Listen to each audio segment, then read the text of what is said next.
Okay, hello everybody. Welcome to this listening guided test. So first of all, you know that listening guided test means you will be given the direction of given the direction of and throughout entire listening. It means that from each of the questions, for each of the questions, you will get some tips, strategies, and I will also try to explain the steps that you need to take during the test. Hopefully you can listen to me. Could you please let me know? Is it clear or not? Is the sound clear or not? Can you listen to me properly? Okay, thank you very much. So let's get started. This test has been taken from Cambridge 18 and test number 2. The very first question type. Question 1 to 5, and it is complete the notes below. One word only, so you are guided to take only one word as the answer. So the first of all, we need to read the title. So the title is Working at Milo's Restaurant. তার মানে রেস্টুরেন্টে কাজ করা। শুরুতেই অনেকগুলো benefits, তারপরে person specification. বেনিফিটের জন্য বলছে dot dot provided for all staff, dot dot provided for all staff. তাহলে আমাকে এখানে কি খুঁজতে হবে? আসলে আমাকে খুঁজতে হবে স্টাফদের জন্য কি দেয়া হয়। একটু গেস করেন তো, একটা রেস্টুরেন্টের মধ্যে সব স্টাফদেরকে কি দেয়া হইতে পারে? লাঞ্চ, ওকে। আর কি হইতে পারে? আর কি হতে পারে? ক্লথস হইতে পারে, ক্লথ বা ড্রেস, এই জাতীয় কোনো কিছু উত্তর হবে। Number 2, dot dot during the weekdays at all মিলোস restaurant. আচ্ছা, এখানে একটা টার্ম হচ্ছে উইকডেজ। উইকডেজটা আমরা যদি বোঝার ট্রাই করি, উইকডেজটা মানে হচ্ছে সপ্তাহের যেই দিনগুলোতে আমরা কাজ করি। যেমন আমাদের দেশে কাজ করার দিনগুলো হচ্ছে স্যাটারডে থেকে বা সানডে থেকে, আমরা যদি এখন 2 দিন অফ নেই, সানডে থেকে একদম থার্সডে পর্যন্ত, এটার বলা হয় উইকডেজ। আর উইকেন্ডস, এটার সাথে আরেকটা ক্লোজ, উইকেন্ডস। উইকেন্ডস মানে হচ্ছে আহ মানে সপ্তাহের যে ছুটির দিনগুলো, এটা হচ্ছে আপনার স্যাটারডে এবং ফ্রাইডে আমাদের দেশে। কিন্তু বিদেশের ক্ষেত্রে যেটা হয়, পৃথিবীর অনেক দেশেই তাদের ডে অফ গুলো হচ্ছে স্যাটারডে এবং সানডে। তার মানে উইকেন্ড বলতে এটাকে বোঝাবে, আর উইকডেজ বলতে এজ ইট ইজ যে ডেজ গুলো আছে ওই ডেজ গুলোকে বোঝাবে। সো ডিউরিং উইকডেজ এট মিলো, তার মানে উইকডেজ এর দিনগুলোতে মিলোস রেস্টুরেন্টে কোনো কিছু, তার মানে এখানে কোনো কিছুর নাম শুনবেন যেগুলো তাদের উইকডেজ গুলোতে পাওয়া যায়। এবং আমার আমার কাছে মনে হয় এখানে উত্তরটা একটা নাউন হবে। কনসার্ট, সং বা এই জাতীয় কোনো কিছু উত্তর হইতে পারে। Number 3, provided after midnight. মিডনাইটের পরে কোনো কিছু দেয়া হয়। মিডনাইটের পরে আসলে কি দেয়া হইতে পারে একটা রেস্টুরেন্টে? মিডনাইটের পরে কি দেয়া যেতে পারে? কুড বি মিডনাইটের পরে তাদেরকে, মিডনাইটের পরে স্ন্যাক্স দিয়ে কি করবে হইতে পারে। আচ্ছা, আমি আপনার আইডিয়াটা রেসপেক্ট করলাম, স্ন্যাক্স। আর কি হইতে পারে মিডনাইটের পরে? আচ্ছা, আপনি এমন কিছু শুনবেন যেটা মিডনাইটের পরে দিচ্ছে। তারপরে দেখেন must be prepared to work well in team. এটা আমার প্রয়োজন নাই, বাট আমি পড়লাম যাতে আমি গাইডেড থাকি। Must care about maintaining a high standard of. High standard of কিসের হাই স্ট্যান্ডার্ড? শুনবেন, কিসের হাই স্ট্যান্ডার্ড, নাউন। এখানে হাই স্ট্যান্ডার্ড, একটা রেস্টুরেন্টের মধ্যে কিসের হাই স্ট্যান্ডার্ড মেনটেন হয়? ফুডের জন্য ফুডের হাই স্ট্যান্ডার্ড মেনটেন হয়, বা এই জাতীয় কোনো কিছু উত্তর হবে। নেক্সট ওয়ান হচ্ছে must have a qualification in. Qualification থাকতে হবে। কোয়ালিফিকেশন মানে কি? যোগ্যতা। তার মানে কিসে থাকতে হবে? একটা রেস্টুরেন্টে কাজ করতে হলে কোয়ালিফিকেশন থাকতে হবে আপনার ট্যুরিজম এন্ড এই সাবজেক্টগুলোর উপরে, বা আদার্স যে কোনো কিছু একটা পার্টিকুলার বিষয়ের উপরে আপনার কোয়ালিফিকেশন থাকবে।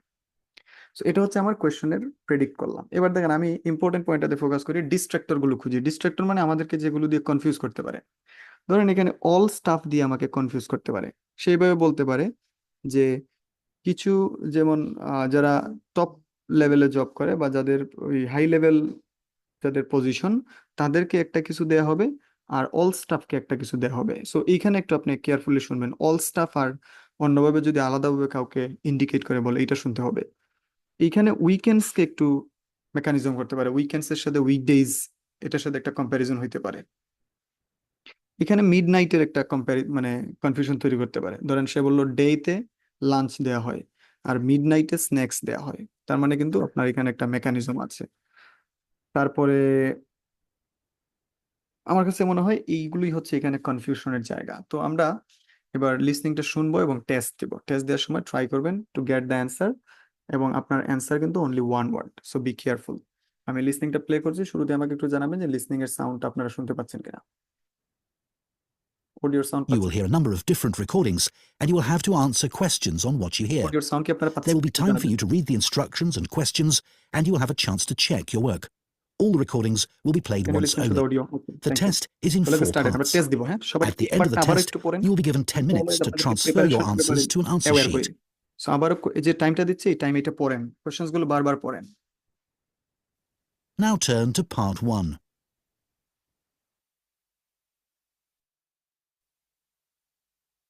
Part 1.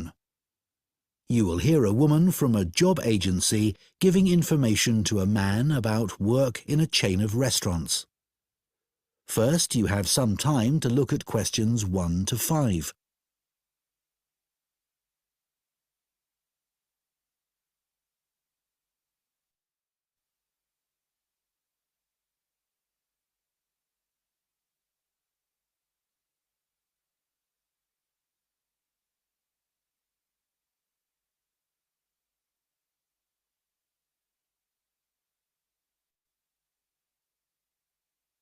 Now listen carefully and answer questions 1 to 5. So I understand you're interested in restaurant work. Yes, I've got a bit of experience and I can provide references. That's good. I can check all that later. Now, Milo's restaurants have some vacancies at the moment. They're a really good company to work for. Lots of benefits. All right. Yes. They've got a very good reputation for looking after staff. For example, all employees get training, even temporary staff. Oh, really? That's quite unusual, isn't it? Certainly is. And do staff get free uniforms too? You just need to wear a white t-shirt and black trousers, it says here. So I guess not. But another benefit of working for a big company like this is that you can get a discount at any of their restaurants. Even at weekends? No, but you'll be working then anyway. Oh, yes, I suppose so. Most of their restaurants are in the city centre, aren't they? So easy to get to by bus? Yes, that's right. But if you have to do a late shift and finish work after midnight, the company will pay for you to get a taxi home. I probably won't need one. I think I'd use my bike. OK. Now, they do have some quite specific requirements for the kind of person they're looking for. Milo's is a young, dynamic company, and they're really keen on creating a strong team. It's really important that you can fit in and get on well with everyone. Yeah, I've got no problem with that. It sounds good, actually. The last place I worked for was quite demanding too. We had to make sure we gave a really high level of service. That's good to hear, because that will be equally important at Milo's. I know they want people who have an eye for detail. That's fine. I'm very used to working in that kind of environment. Perfect. So the only other thing that's required is good communication skills, so you'll need to have a certificate in English. Sure. Before you hear the rest of the conversation, you have some time. Question গুলো পড়েন সবাই, 6 to 10 questions গুলো পড়েন।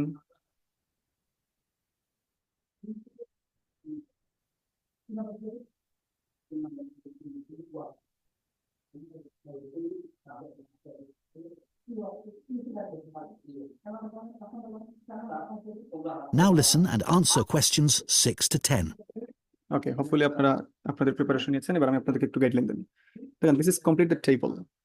So টেবলে যখন আসবে, টেবলের দুইটা point আসলে ফোকাস করতে হয়। একটা হচ্ছে এখানের র গুলোতে কি থাকবে আর কলামের মধ্যে কি থাকবে। সো এই দুইটা পয়েন্ট আপনাকে অবশ্যই ফোকাস করতে হবে। কোয়েশ্চেনের ডিমান্ড হচ্ছে one word or a number, তার মানে নাম্বার একটা উত্তর হইতে পারে। লোকেশন দেখেন, লোকেশনের শুরুতে বলছে ডট ডট স্ট্রিট। একটু গেস করেন তো এখানে উত্তরটা আসলে কি হবে। এবং চ্যাট বক্সে আপনারা লিখেন, যারা অনলাইনে কানেক্টেড আছেন আপনারা কমেন্ট সেকশনে লিখবেন। এখানে আপনার ডট ডট স্ট্রিট লিখা আছে, কি হইতে পারে অ্যান্সারটা, আপনি গেস করেন, try to guess the answer. হ্যাঁ, এখানে আসলে কি হবে, একটা রোডের নেম হবে, এবং রোডের নেম কিন্তু সে স্পেলিং করে বলতে পারে। সো আপনি অবশ্যই স্পেলিং এর জন্য অ্যাওয়্যার থাকবেন। For question number 6, question number 7 এ দেখেন আছে making sure dot dot is clean, make sure the room is clean, make sure the floor is clean, make sure the glass is clean। তার মানে এখানে আমার একটা নাউন হবে উত্তর, এবং আপনাকে দেখতে হবে কোন বিষয়টা অবশ্যই ক্লিন রাখতে হবে। টেবল ইজ ক্লিন, ইয়েস হইতে পারে। নাম্বার 8-এ বলছে স্টার্টিং স্যালারি পার আওয়ার, তাদের পার আওয়ারের স্যালারিটা, এবং সেটা হচ্ছে স্টার্টিং স্যালারি। এখানে অবশ্যই একটা প্রাইস বা ওই যে নাম্বার উত্তর হবে, নাম্বার। তার মানে আপনি একটা নাম্বার শোনার জন্য রেডি থাকবেন। কোয়েশ্চেন নাম্বার 9-এ maintaining stock and organizing something, organizing, দেখেন এখানে এন্ড হচ্ছে প্যারালালিজম। তো প্যারালালিজমের থিম আমরা জানি, প্যারালালিজমের অর্থাৎ এন্ড এর আগে যা থাকবে পরেও একই জাতীয় কোনো কিছু থাকবে। তাহলে এন্ড এর আগে বলছে মেনটেনিং ভার্ব আইএনজি, আর স্টক হচ্ছে নাউন। তাহলে এন্ড এর পরে অর্গানাইজিং, অবশ্যই এখানে উত্তর একটা নাউন হবে। তাহলে আপনি দেখবেন কি অর্গানাইজ করতে হবে, স্টকিং এর পাশাপাশি কি অর্গানাইজ করতে হবে এটা আপনি দেখবেন। কোয়েশ্চেন নাম্বার 10-এ বলছে no work on a once a month, no work on a, তার মানে অন আ, কোনো একটা সময় কোনো কাজ নাই, ওয়ান্স এ মান্থ মাসে একবার, সেটা অনে কি হইতে পারে, এই জাতীয় অনে ইভেন্ট, বা ইভেন্ট হলে তো এন হইতো, এই জাতীয় কোনো কিছু আসলে উত্তর হবে। তো শুরুতে এটা আমি গেস করলাম। এবার আমার সেকেন্ড কাজ হচ্ছে আমি ডিস্ট্রাক্টর গুলো খুঁজে বের করবো। যেমন কোয়েশ্চেন নাম্বার 6-এ কনফিউজ করার মতো কোনো কিছু আসলে আমার নাই, কিন্তু কোয়েশ্চেন নাম্বার 7-এ নাই মনে হচ্ছে, 8-এ আছে। 8-এ দেখেন পার আওয়ার, আবার হচ্ছে স্টার্টিং স্যালারি। সো স্টার্টিং স্যালারির পরিবর্তে প্রমোশনের স্যালারি সে বলতে পারে, পার আওয়ারের পরিবর্তে পার উইক বলতে পারে, could be. Then question number 10-এর মধ্যে একটা দেখেন once a month, once a মান্থের পরিবর্তে ওয়ান্স এ ইয়ারও বলতে পারে, ওয়ান্স এ উইকও বলতে পারে। সো আপনি এই পয়েন্টগুলোতে একটু কেয়ারফুল থাকবেন। আরেকটা পয়েন্ট হচ্ছে প্রত্যেকটা কোয়েশ্চনেই আপনার কিছু সিগন্যাল পয়েন্ট ধরে রাখতে হবে, বা কোয়েশ্চনের আগে, যাতে আপনি কোয়েশ্চন থেকে হারায় না যান। যেমন কোয়েশ্চন নাম্বার 7 বলার আগে অবশ্যই সে পোর্শন, চেকিং এগুলো বলবে। কোয়েশ্চন নাম্বার কোয়েশ্চন নাম্বার 9 বলার আগে স্টোক ওয়ার্ডটা রিপিট করবে, তাহলে স্টোক শুনলেই আপনি রেডি, কোয়েশ্চন 9 আসতেছে। কোয়েশ্চন নাম্বার 10 বলার আগে এই যে 23,000 এই ওয়ার্ডটা বলবে। সো এই ওয়ার্ডগুলো আপনাকে গাইড করবে মূলত to be on the track, আপনি যাতে লিসনিং এ হঠাৎ করে হারিয়ে না যান। So again your responsibility is to take the test and then you will be given the further direction. এবং আমি আগেও বলেছি অনেকবার আপনাদেরকে, পার্ট 1 থেকে যখন পার্ট 2-তে যাবেন তখন আপনাদেরকে একটা সময় দিবে পূর্বের কোয়েশ্চেন্স গুলো দেখার জন্য, অর্থাৎ কোয়েশ্চেন নাম্বার 1 থেকে 10 দেখার জন্য। ওই সময়টাতে আমরা ওই কোয়েশ্চেন্স গুলো না দেখে পরবর্তী সেকশন গুলো পড়া শুরু করব, অর্থাৎ কোয়েশ্চেন নাম্বার 11 থেকে 20 আপনারা পড়া স্টার্ট করে দিবেন। Clear? So let's get started. Okay, let's have a look at the current job vacancies at Milo's. The first one is in Wivenhoe Street. Sorry, where? Wivenhoe. Wivenhoe.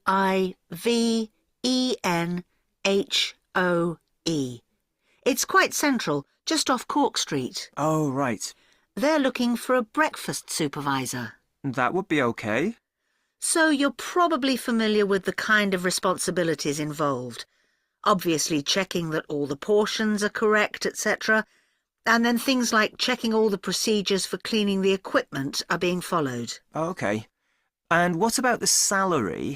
In my last job, I was getting £9.50 per hour. I was hoping to get a bit more than that.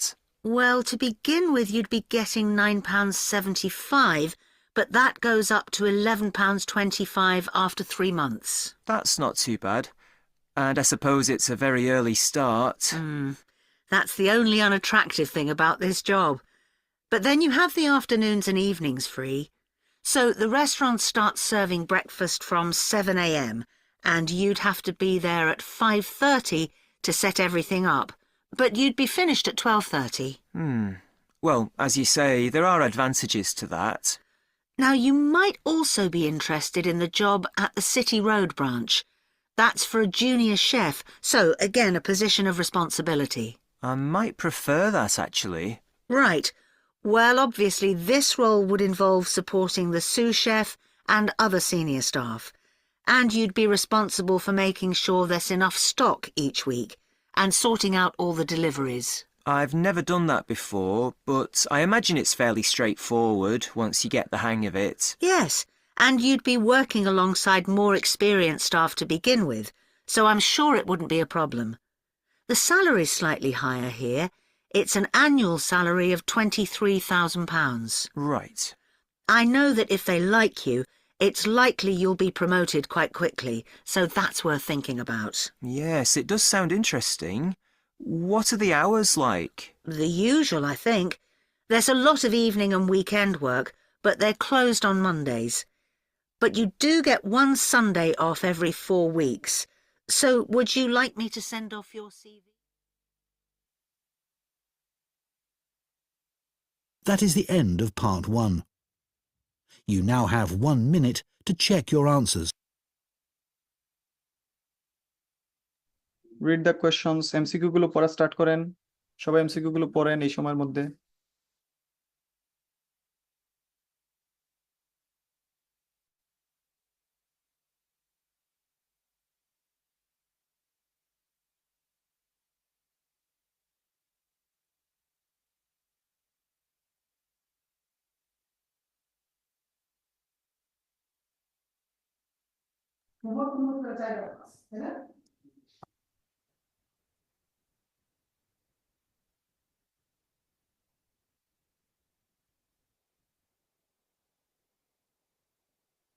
সবাই ম্যাপটা একটু দেখে ফেলেন। এই গ্যাপের মধ্যে যতগুলো question analysis করা যায়। Part 2. You will hear a talk to members of the public about plans for a new housing development near a town called Nunston. First, you have some time to look at questions 11 to 14. ওকে, প্রথমে আমাকে 11 to 14 এর preparation নিতে হবে। সবাই আবার একটু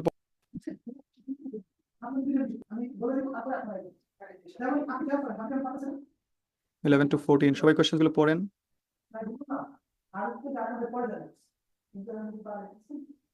ওকে, নাও আমি আপনাদেরকে আসলে প্লেইং দিয়ে দিচ্ছি। দেখেন এখানে কোয়েশ্চন, এই এমসিকিউটাতে আমার একটু বলেন তো ফোকাসিং পয়েন্ট আসলে কি, ফোকাসিং এরিয়াটা কি, চ্যাট বক্সে লিখবেন। কোয়েশ্চন নাম্বার 11 12 এর জন্য ফোকাসিং পয়েন্টটা কি। আমাদের কিন্তু এমসিকিউ অবশ্যই ফোকাসিং পয়েন্টটা খুঁজতে হবে, বিকজ ফোকাসিং পয়েন্ট না খুঁজে আপনি যদি সলভ করেন তাহলে আপনার কাছে মনে হবে যে 5টা অপশনই অ্যান্সার, কারণ ফোকাসিং পয়েন্টের উপর বেস করেই কিন্তু অ্যান্সারটা স্পেসিফাইড হয়। তো আপনি একটু বলেন আমাকে ফোকাসিং পয়েন্ট কি এই এমসিকিউ এর মধ্যে। সবাই চ্যাট বক্সে লিখেন ফোকাসিং পয়েন্ট।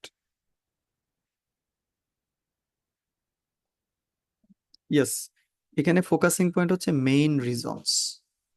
আচ্ছা, মেইন রিজনস যেহেতু মেইন আছে, আপনাদেরকে আমি যখন ক্লাস করাই তখন আমি একটা বিষয় বলেছিলাম, মেইন হচ্ছে একটা মডিফায়ার। অর্থাৎ এই কোয়েশ্চনটা আমি কি বলবো, মডিফায়ারের এমসিকিউ। আপনাকে অনেকগুলো রিজন বলবে, কিন্তু তার মধ্যে আপনি 2টা মেইন রিজন খুঁজবেন, যে মেইন রিজন কোন 2টা, এবং মেইনের অবশ্যই সিনোনিমাস ল্যাঙ্গুয়েজ দিয়ে উত্তর দিবে। মেইনের সিনোনিমাস ল্যাঙ্গুয়েজ থাকবে।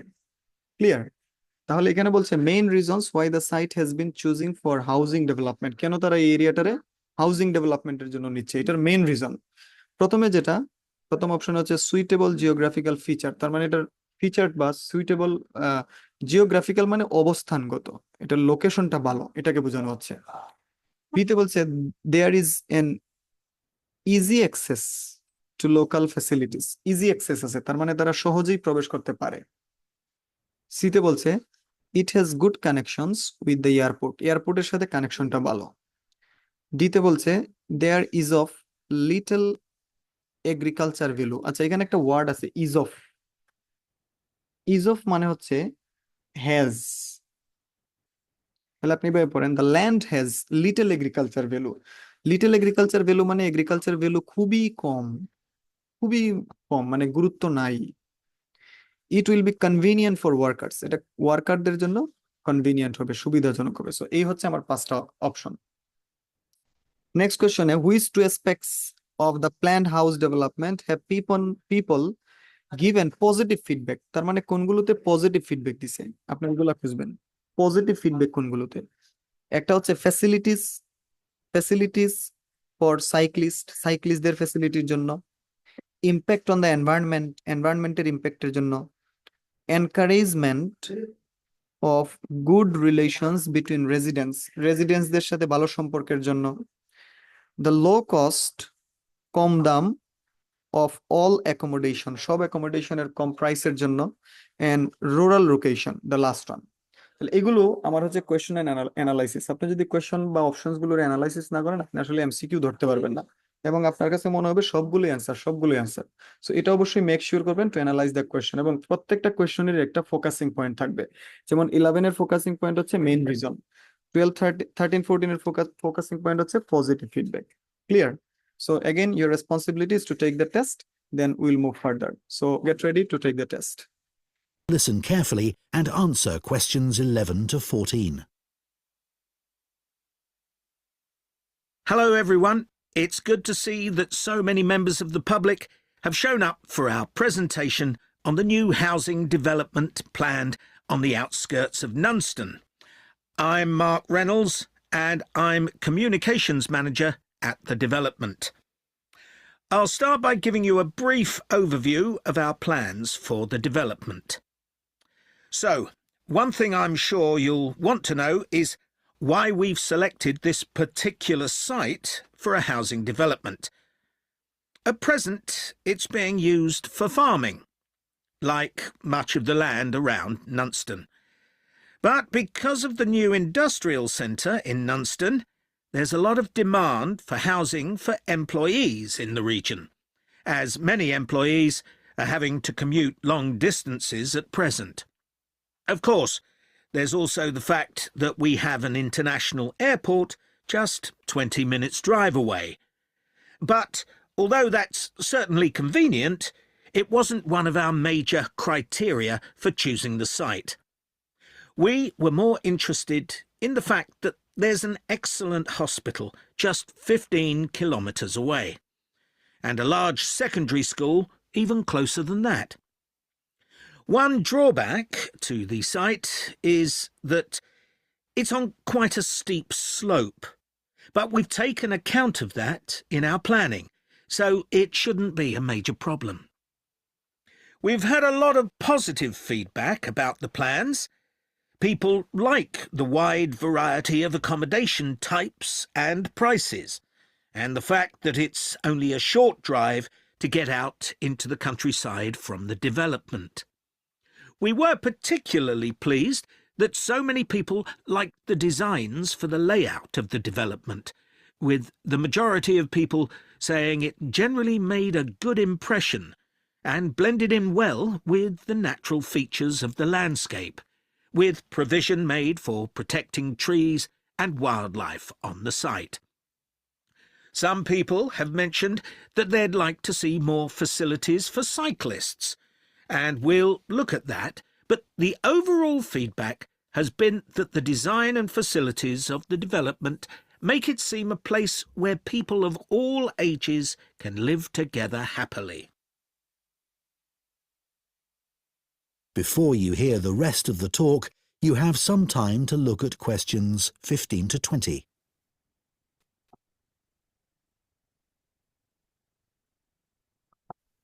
কোয়েশ্চেন্স গুলো পড়েন 15 to 20, try to utilise the time. এই সময়ের সর্বোচ্চ ব্যবহারই আপনার আসলে স্কোর চেঞ্জিং এর ক্ষেত্রে রোল প্লে করবে। সো এই সময়টা কাজে লাগান, কোয়েশ্চেন্স গুলো অ্যানালাইসিস করেন।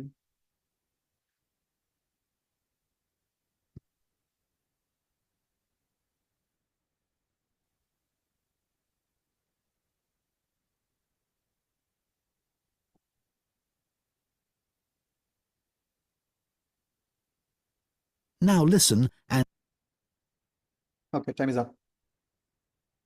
এবার আমি আপনাদেরকে একটু গাইডলাইন দিচ্ছি, দেখেন। This is a map. এই ম্যাপটাকে আসলে বলা হয় ফাইন্ডিং লোকেশন। কেন ফাইন্ডিং লোকেশন বলা হয়? এটাতে নর্থ, সাউথ, ইস্ট, ওয়েস্ট এই দিকটা দেয়া আছে। ইট মিনস দ্যাট এই লিসনিং এ আপনাকে স্পিকার হঠাৎ করে বলবে গো to the Northern part. Northern part মানে কিন্তু এই এরিয়াতে আসতে হবে। গো টু দ্য সাউদার্ন পার্ট, এই এরিয়া আসতে হবে। গো to the West eastern part, তার মানে এই এরিয়াতে আসতে হবে। গো টু দ্য ওয়েস্টার্ন পার্ট, এই পয়েন্টগুলোতে আসতে হবে। এছাড়া আরো কিছু কমপ্লিকেসি তৈরি করতে পারে, যেমন এইভাবে, যেমন এই কর্নারটারে বলা হয় নর্থ ওয়েস্ট, এই কর্নারটাকে বলা হয় সাউথ ওয়েস্ট, এই কর্নারকে বলা হয় নর্থ ইস্ট, এই কর্নারকে বলা হয় সাউথ ইস্ট। সো এইভাবে কিন্তু সে বলতে পারে, যেমন বলতে পারে যে it is in the south east of the map, তার মানে উত্তর কিন্তু হবে আই, কিছুই কিন্তু বললো না, সাউথ ইস্ট তার মানে এই কর্নারকে ইন্ডিকেট করছে। সো এই ব্যাপারে আপনারা একটু অ্যাওয়্যার থাকবেন, যেহেতু এখানে দিক দিয়ে দিছে এবং এই ধরনের ম্যাপ একটু ডিফিকাল্ট হয়, আমি আপনাদেরকে লেসনের পয়েন্টগুলোতে বলেছিলাম। এবার যদি একটু অ্যানালাইসিস করি, এখানে দেখেন ল্যান্ডমার্ক যেগুলো আছে, অ্যাপার্টমেন্ট ব্লকস, তারপরে এই পাশে আছে হাউজিং ফর এল্ডারলিদের জন্য, তার নিচে আছে ট্রিজ, মিডিলে আছে লেক, তার এই পাশে আছে, এই টোটাল রোডটার নাম হচ্ছে লন্ডন রোড, এই পার্টটা হচ্ছে মেইন রোড এবং এইটা হচ্ছে সাউথ এন্টারেন্স। আবার এইখানে কিছু ট্রিজ আছে, হ্যাঁ। তারপর এইগুলো হচ্ছে আমার ল্যান্ডমার্ক। আবার এদিকে হচ্ছে টু নাটশন। সো এই পয়েন্টগুলো আপনাকে আসলে শুরুতে একটু অ্যানালাইসিস করতে হবে। তার পরবর্তীতে আপনাকে আসলে দেখতে হবে যে প্রত্যেকটা অপশনের সাথে বা প্রত্যেকটা ল্যান্ডমার্কের সাথে, আই রিপিট, ল্যান্ডমার্কের সাথে কোয়েশ্চেনের কি রিলেশনশিপ আছে, অপশনস গুলোর কি রিলেশনশিপ আছে। যেমন এখানে এল্ডারলি হাউস বলতে পারে যে it's in the corner of the elderly house, তার মানে অপশন বি কে ইন্ডিকেট করবে। সো এখানে বি এর সাথে এল্ডারলি হাউসের রিলেশনশিপটা হচ্ছে কর্নার। আবার এটাকে এই যে ওয়েস্ট এন্টারেন্স বলতে পারে যে it's close to the west entrance, তার মানে এখানে অপশন সি এর সাথে ওয়েস্ট এন্টারেন্স এর রিলেশনশিপ হচ্ছে ক্লোজ টু। আবার এভাবে বলতে পারে যে it's it's under the trees near the Nutston, তার মানে এইচ কে ইন্ডিকেট করবে। সো এই পয়েন্টগুলো কিন্তু আপনাকে দেখতে হবে, অর্থাৎ প্রত্যেকটা অপশনের সাথে ল্যান্ডমার্ক গুলোর কি সম্পর্ক। Clear?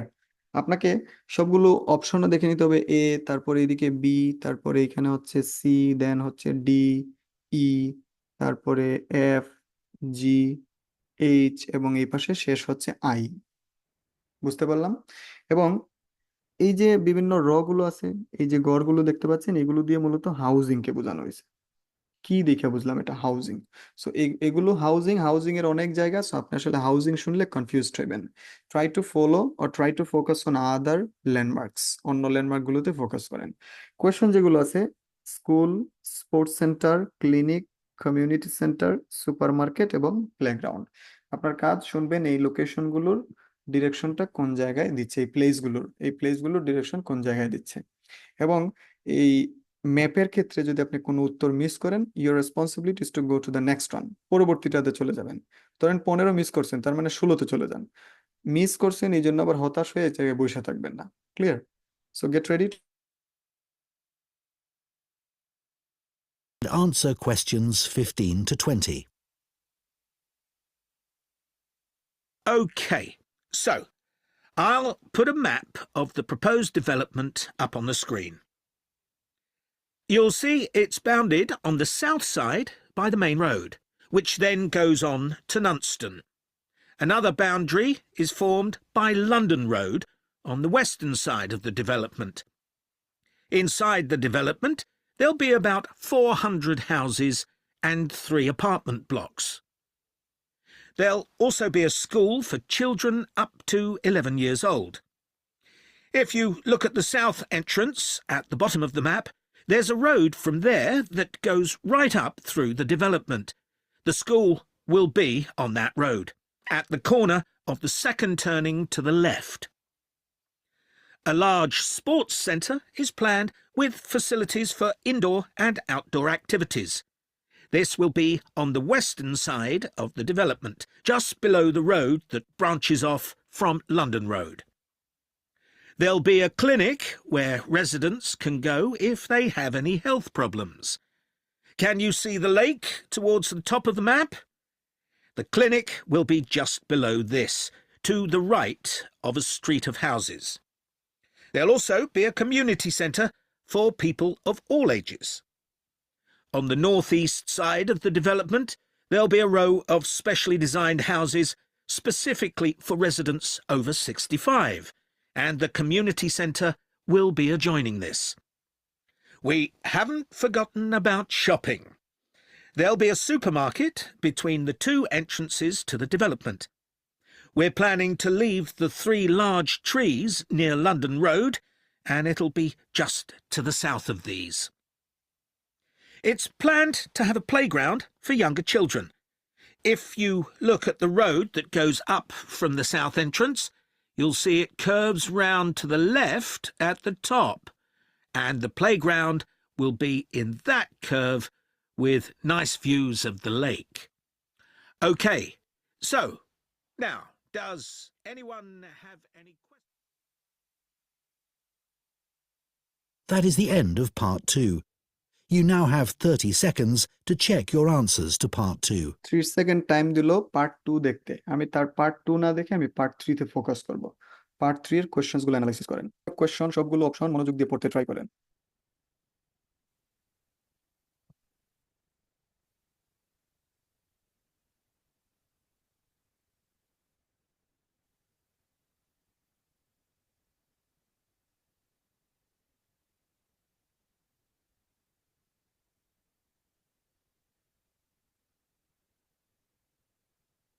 Part 3. You will hear 2 geography students, Adam and Michelle, talking about a volcanic eruption which took place in Iceland in 1783. First, you have some time to look at questions 21 to 26. 21 থেকে 26 আবারও মনোযোগ দিয়ে পড়েন। সবগুলো question, সবগুলো option পড়েন।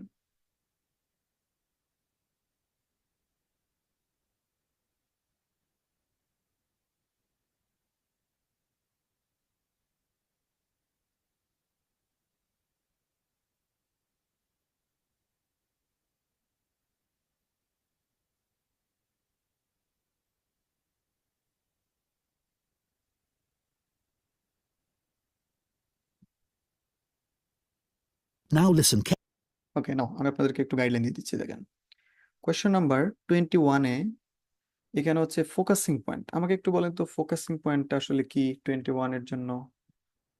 কোয়েশ্চনের কোনটাতে আপনাকে আসলে ফোকাস করতে হবে? কোন পয়েন্টটাতে ফোকাস করতে হবে 21 এর জন্য? চ্যাট বক্সে লিখেন আপনি। চ্যাট বক্সে সবাই লিখেন কোন পয়েন্টটাতে কোয়েশ্চন নাম্বার 21 এ ফোকাস করতে হবে।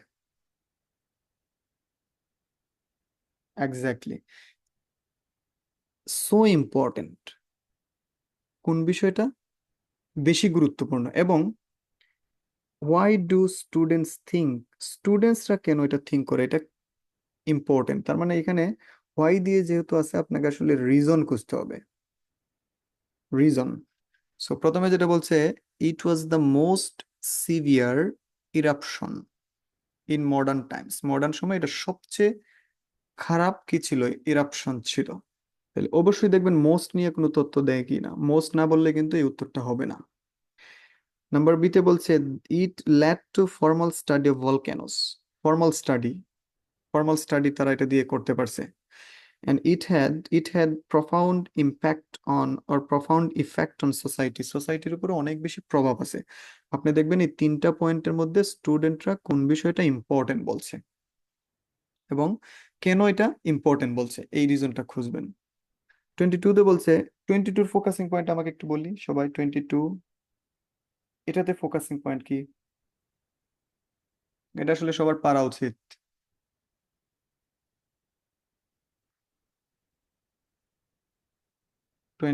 তে ফোকাসিং পয়েন্ট কি? হ্যাঁ, সারপ্রাইজড। আমরা ক্লাসে শিখেছি কিভাবে সারপ্রাইজ সলভ করতে হয়। 25 থেকে 26 এ বলেন তো এটাতে ফোকাসিং পয়েন্ট কি? 25 থেকে 26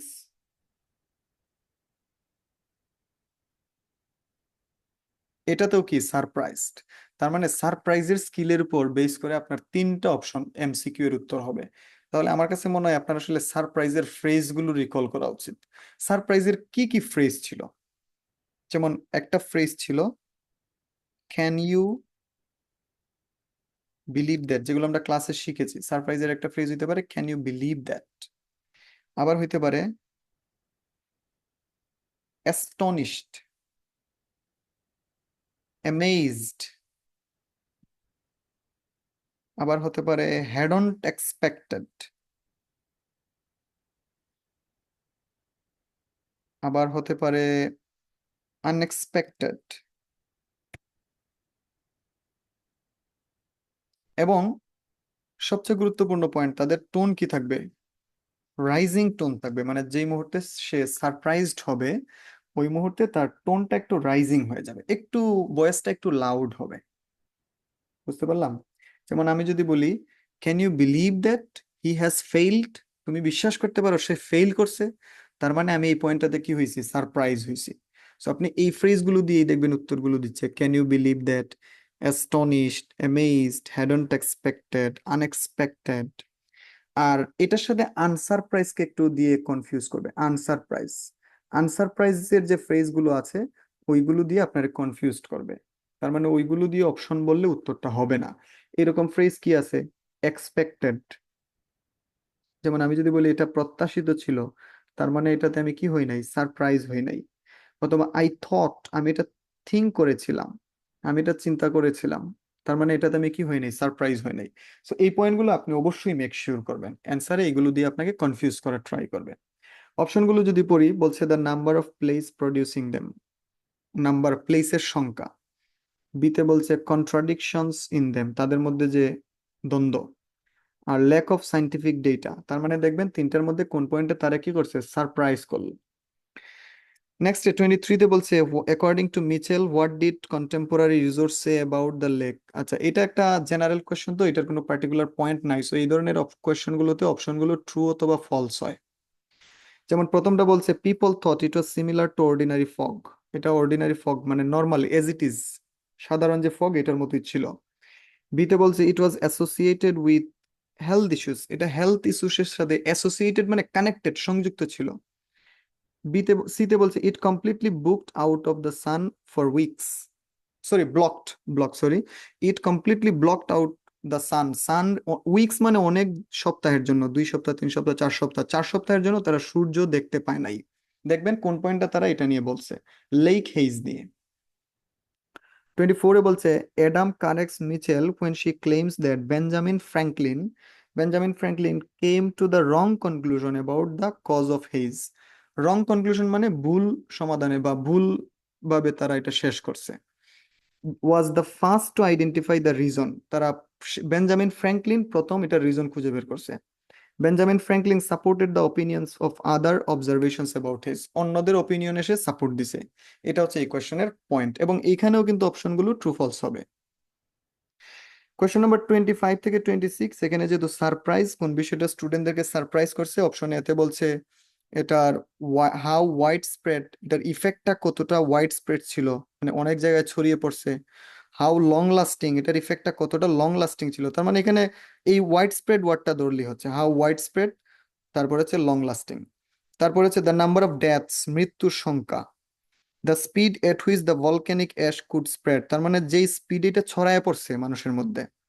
আর ইতে বলছে হাউ পিপল ইগনোরড ওয়ার্নিং, মানুষরা এটার যে সাইনগুলো আছে, ওয়ার্নিং এর যে সাইনগুলো আছে সেগুলো ইগনোর করছে।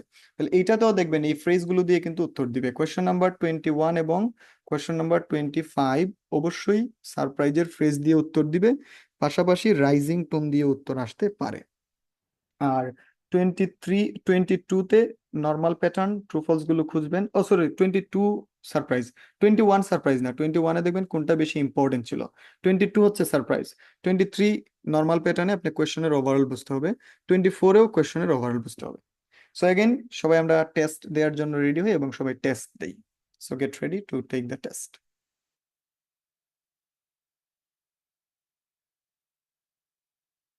Carefully and answer questions 21 to 26. So, Michelle, shall we make a start on our presentation? We haven't got that much time left. No, Adam. But at least we've done all the background reading. I found it really interesting. I'd never even heard of the Larky eruption before this. Me neither. I suppose 1783 is a long time ago. But it was a huge eruption, and it had such devastating consequences. I know. It was great there were so many primary sources to look at. It really gives you a sense of how catastrophic the volcano was. People were really trying to make sense of the science for the first time. That's right. But what I found more significant was how it impacted directly and indirectly on political events, as well as having massive social and economic consequences. I know. That should be the main focus of our presentation. The observations made by people at the time were interesting, weren't they? I mean, they all gave a pretty consistent account of what happened, even if they didn't always use the same terminology. Yeah. I was surprised there were so many weather stations established by that time. So, you can see how the weather changed often by the hour. Right. Writers at the time talked about the Larky Haze to describe the volcanic fog that spread across Europe. They all realised that this wasn't the sort of fog they were used to. And, of course, this was in pre-industrial times, so they hadn't experienced sulphur-smelling fog before. No, that's true. Reports from the period blamed the haze for an increase in headaches, respiratory issues and asthma attacks. And they all describe how it covered the sun and made it look a strange red colour. Must have been very weird. It's interesting that Benjamin Franklin wrote about the haze. Did you read that? He was the American ambassador in Paris at the time. Yeah. At first, no one realised that the haze was caused by the volcanic eruption in Iceland. It was Benjamin Franklin who realised that before anyone else. He's often credited with that, apparently, but a French naturalist beat him to it. I can't remember his name. I'd have to look it up. Then other naturalists had the same idea, all independently of each other. Oh, right. We should talk about the immediate impact of the eruption, which was obviously enormous, especially in Iceland, where so many people died. You'd expect that, and the fact that the volcanic ash drifted so swiftly, but not that the effects would go on for so long, or that 2 years after the eruption, strange weather events were being reported as far away as North America and North Africa. No, I found all that hard to believe too.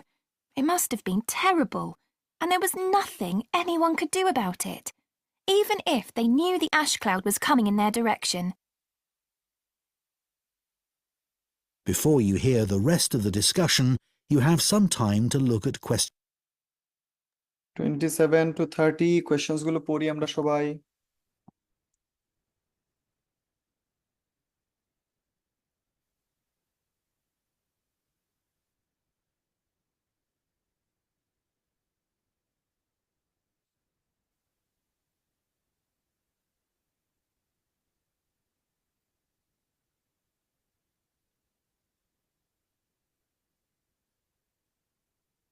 Now listen and ওকে, আমি একটা analysis করে দিই। দেখেন এই কোশ্চেনে বলছে what comment do students make দুইজন মিলে বা অনেকজন স্টুডেন্ট মিলে যদি কোনো পয়েন্ট মেক করতে হয়, এখানে আমাদের এগ্রির স্কিলগুলো চেক হবে। অর্থাৎ দুইজনের অবশ্যই এগ্রি হওয়া লাগবে।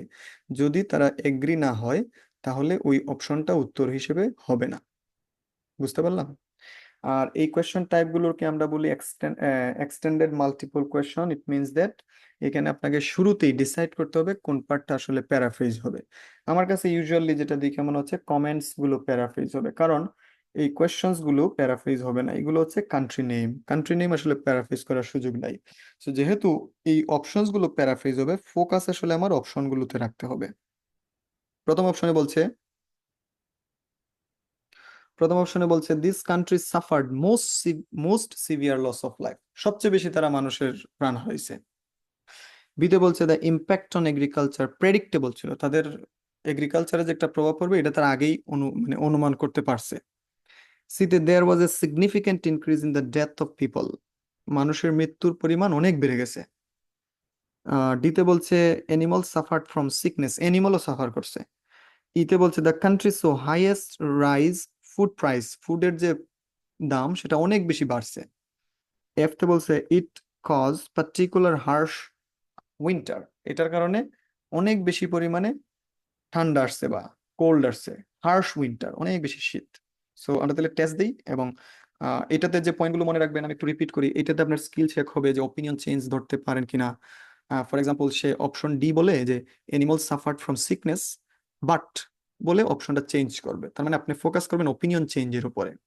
যেমন আমি যদি এভাবে বলি যে আপনাকে আমি জিজ্ঞেস করলাম which place do you like to visit, আপনি বলেন যে okay I wanted to go to Cox's Bazar but I have change my plan and now I'd like to go to Sylhet, তাহলে কক্সবাজার কিন্তু আমার উত্তর হবে না, কক্সবাজার বলে ওপিনিয়নটা চেঞ্জ হইলো।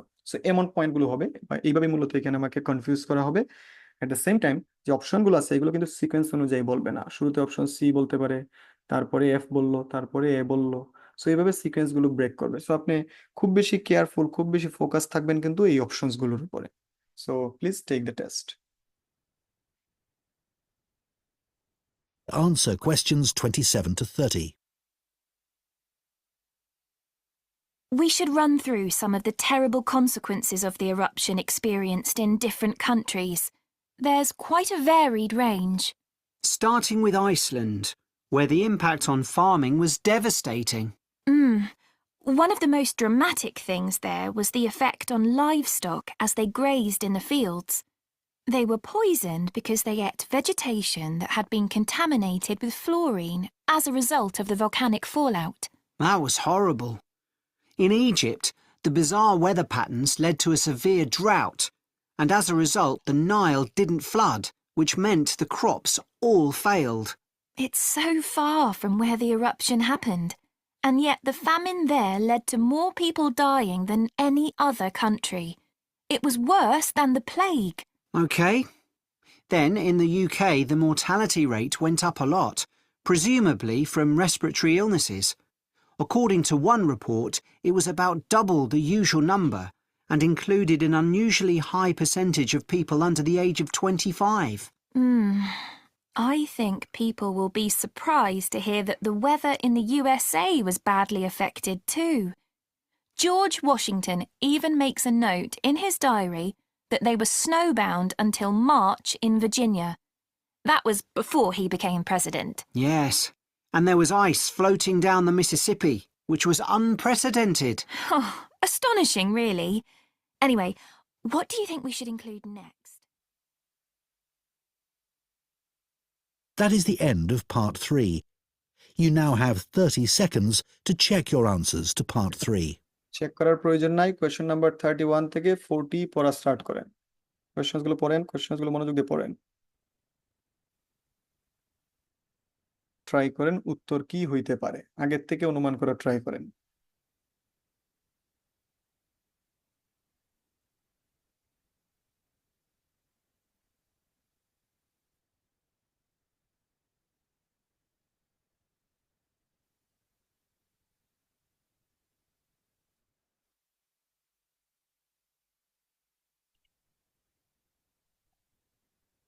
Part 4. You will hear a student on a fashion design course giving a talk about the history of pockets. First, you have some time to look at questions 31 to 40.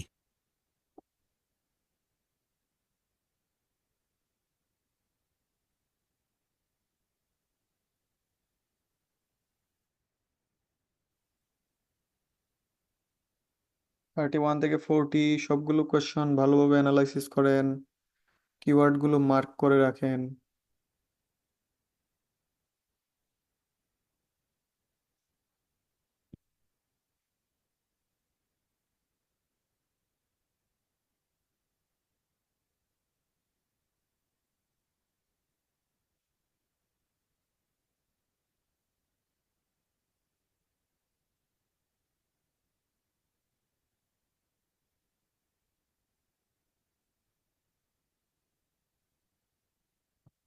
Now listen carefully. ওকে, আচ্ছা তারপরে দেখেন এখানে একটা মজার জিনিস, pocket নিয়ে analysis হয়েছে আসলে, গবেষণা, research.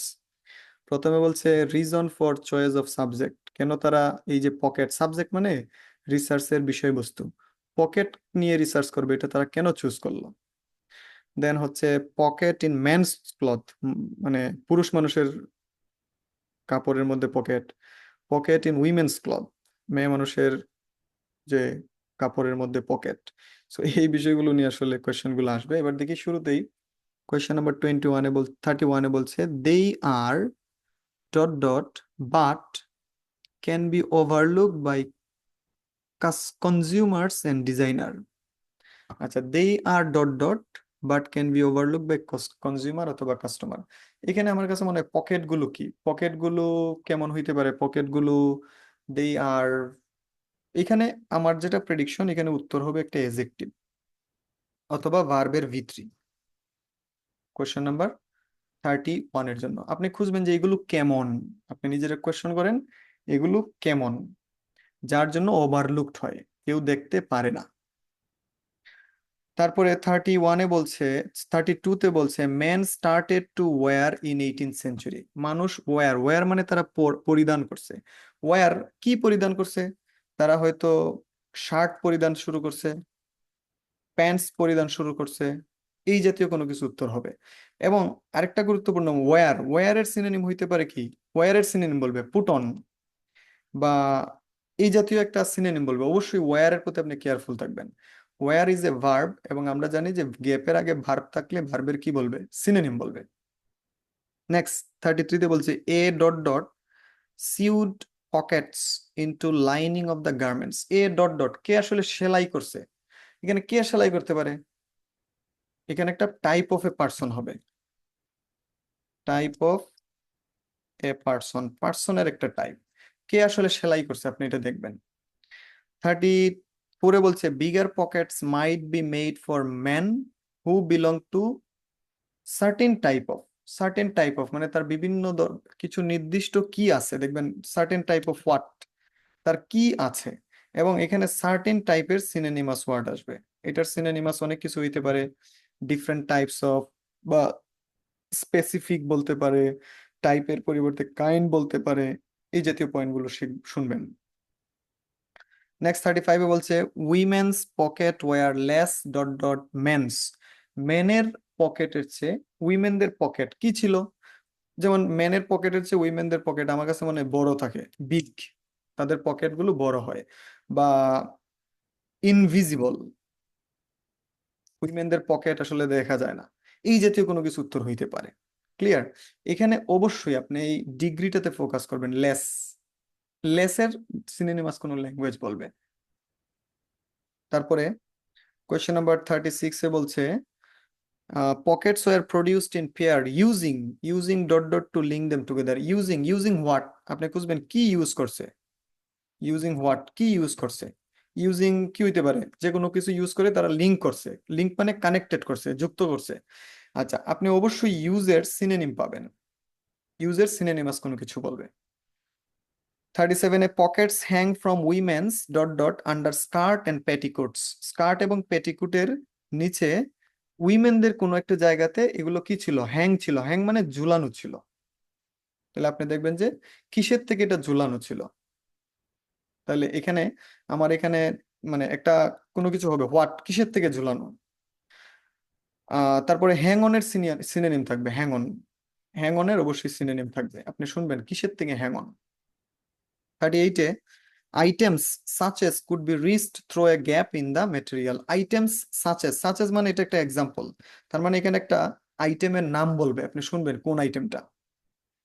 39-এ when this dressed changed shape, dress যখন শেপ গুলো চেঞ্জ করে, hidden pockets had negative impact on the dot dot of women. উইমেনের কোনো কিছুর উপর একটা নেগেটিভ প্রভাব ফেলে। এখানে হইতে পারে তার পার্সোনালিটি বা তার ইমেজ বা এই জাতীয় কোনো কিছু আসলে উত্তর হবে। তাহলে আপনি শুনবেন উইমেনের কি নেগেটিভ ইম্প্যাক্টের একটা সিনোনিম থাকবে, নেগেটিভ ইম্প্যাক্ট। এটা বলতে পারে কি অ্যাডভার্স ইম্প্যাক্ট বা ডিট্রিমেন্টাল ইফেক্ট, এই জাতীয় কোনো কিছু হবে। 40-তে বলছে bags call pouches become popular before women carried. Women carried মানে তারা বহন করছে, তাহলে আপনি শুনবেন কি বহন করছে, হোয়াট। আর এখানে ক্যারিয়ের সিনোনিম থাকবে। ক্যারিয়ের সিনোনিম কি হইতে পারে? পিক উইথ দেম বা টুক বা এই জাতীয়, ব্রিং, এই জাতীয় কোনো কিছু উত্তর হবে, মানে সিনোনিম হবে এই ক্যারিয়ের জন্য। ক্যারি মানে এখানে বহন করা। আচ্ছা, এটা আমি অ্যানালাইসিস করলাম। এবং আরেকটা গুরুত্বপূর্ণ পয়েন্ট হচ্ছে সেকশন 3-তে আমরা সাধারণত হারিয়ে যাই, সরি সেকশন 4-এ। মানে আপনি ধরেন কোয়েশ্চেন নাম্বার 32 শোনার জন্য ওয়েট করতেছেন, হঠাৎ করে দেখবেন সে 33-তে চলে গেছে। এটা হওয়ার একমাত্র রিজন হচ্ছে আমরা কোয়েশ্চেন থেকে নাউন গুলো মার্ক করে রাখি না। কি কি নাউন আসলে মার্ক করা যায়? যেমন কোয়েশ্চেন নাম্বার 32 বলার পূর্বে এই যে মেন্স ক্লথ, এইটা অবশ্যই বলবে।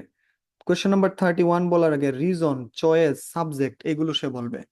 কোয়েশ্চেন নাম্বার 33 বলার পূর্বে 18th সেঞ্চুরি এই ওয়ার্ডটা বলবে। কোয়েশ্চেন নাম্বার 34 বলার পূর্বে এখানে বিগার পকেটস এই ওয়ার্ডটা সে বলবে। আবার স্মল আইটেমস এগুলো, এটা স্মল আইটেম বলার পরেই বিগার পকেটস বলবে। কোয়েশ্চেন নাম্বার 35 বলার পূর্বে উইমেন্স পকেট, উইমেন্স ক্লথ এই ওয়ার্ডগুলো বলবে। কোয়েশ্চেন নাম্বার 36 বলার পূর্বে অবশ্যই সে পিক পকেটস ওয়ার্ডটা বলবে। 37 বলার পূর্বে সে এখানে পকেট এখানে একসাথে আসতে পারে, একটু কেয়ারফুল থাকবেন এই জায়গাতে। কোয়েশ্চেন নাম্বার 38 বলার পূর্বেই যে স্কার্টস, পেটিকোটস এই ওয়ার্ডগুলো সে বলবে। কোয়েশ্চেন নাম্বার 39 বলার পূর্বে সে শেপ ওয়ার্ডটা বলবে, হিডেন বলবে, তারপরে এখানে ডেকেইড এই ওয়ার্ডগুলো আগে বলবে। কোয়েশ্চেন নাম্বার 40 বলার পূর্বে ফৌচ এই ওয়ার্ডটা অবশ্যই সে বলবে। সো আমরা এগুলো মার্ক করে রাখলাম যাতে আমরা লিসনিং থেকে কি হারায় না যাই। ধরেন আপনি ফৌচ শুনলেন, তার মানে ready, question number 36, question number 40 is coming. So again সবাই আমরা মনোযোগ দিয়ে টেস্ট দিয়ে ট্রাই করি। And answer questions 31 to 40. Good morning. Now, we've been asked to choose an aspect of European clothing or fashion and to talk about its development over time. I decided to focus on a rather small area of clothing, and that's pockets. I chose pockets for two reasons, really. We all have them in jeans, jackets, coats, for example, and even though we often carry bags or briefcases as well, nothing is quite as convenient as being able to pop your phone or credit card into your pocket.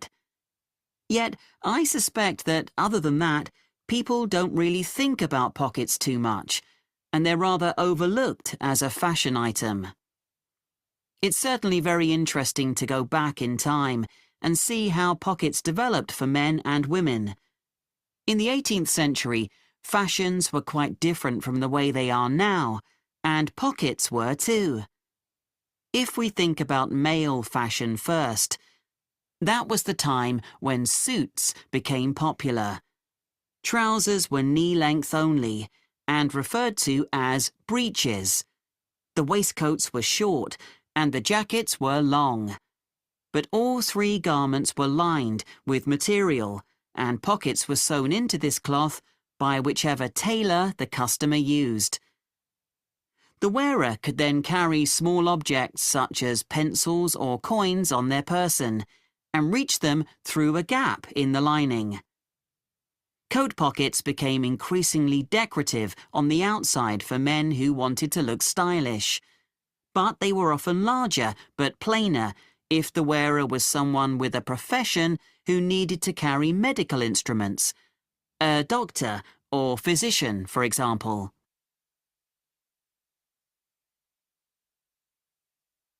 The development of women's pockets was a little different. For one thing, they weren't nearly as visible or as easy to reach as men's. In the 18th and 19th centuries, women carried numerous possessions on their person, and some of these could be worth a lot of money. Women were more vulnerable to theft, and wealthy women, in particular, worried constantly about pickpockets. So, what they did was to have a pair of pockets made that were tied together with string. The pockets were made of fabric, which might be recycled cloth if the wearer had little money, or something more expensive, such as linen, sometimes featuring very delicate embroidery. Women tied the pockets around their waist, so that they hung beneath their clothes.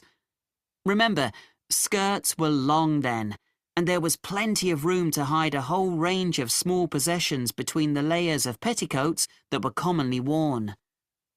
They would have an opening in the folds of their skirts, through which they could reach whatever they needed, like their perfume. Working women, of course, also needed to carry around items that they might use for whatever job or trade they were involved in, but their pairs of pockets still remained on the inside of their clothing. They just got bigger or longer, sometimes reaching down to their knees. So, the tie-on pockets went well into the 19th century, and only changed when fashion altered towards the end of that period. That's when dresses became tighter and less bulky, and the pairs of pockets became very noticeable. They stood out too much and detracted from the woman's image. Women who had been used to carrying around a range of personal possessions, and still wanted to, needed somewhere to carry these items about their person. That was when small bags, or pouches as they were known, came into fashion, and, of course, they inevitably led onto the handbag of more modern times, particularly when fashion removed pockets altogether. That is the end of part 4. You now have 1 minute to check your answers to part 4. Thank you. That is the end of your test. আমরা তাহলে এবার answer গুলো match করি, হ্যাঁ?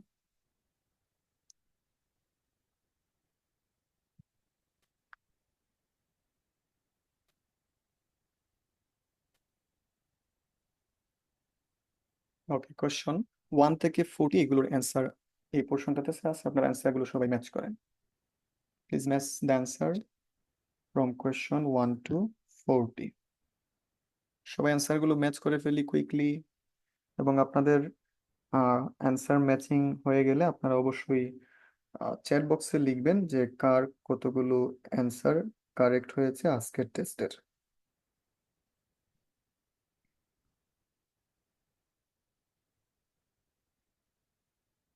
And you'd be responsible for making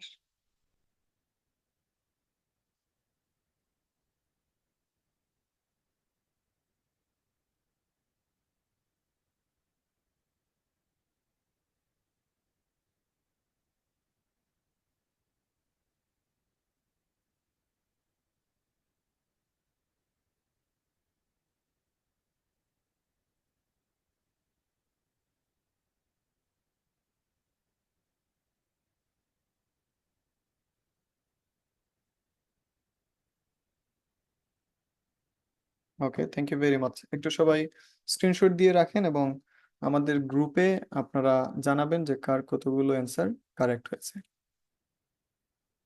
আমরা তাহলে আজকের ক্লাসটি এখানে স্টপ করলাম। আল্লাহ হাফেজ। হ্যাঁ, হোপফুলি এরকম গাইডেড টেস্ট ফিউচারে আরো হবে।